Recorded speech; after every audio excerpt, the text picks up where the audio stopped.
The city of Hamilton is a place that has growing diversity and a long history from before the city was even established.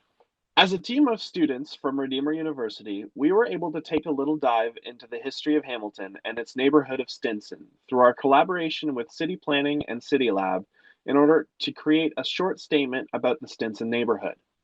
Our goal was to create a short but detailed tool to use to seek better engagement with the history of the area. To do this, we divided our research and topics into three areas. The first being Indigenous history before Hamilton was founded.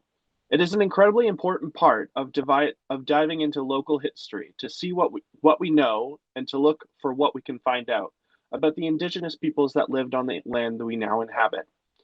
While there is not much that can be drawn out of the neighborhood itself, we do know that the area was traditionally the territories of the Erie, Huron-Wendat, Mississauga, Neutral, and Haudenosaunee um, tribes.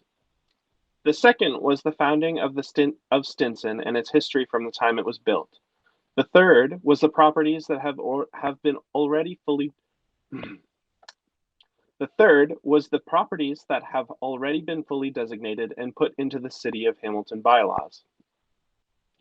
In the end, we compiled a document that gives an overview of the history of the neighborhood and then looks into what kinds of next steps the future student groups, City Lab, and the City of Hamilton can accomplish. Some of the ideas we came up with were to contact homeowners of registered properties to see if property designation would be something that they would be interested in, and to work with the neighborhood association to help plan a course of action for engaging the diverse voices of the Stinson community while using our deliverable as a tool to spark interest in the history of the neighborhood.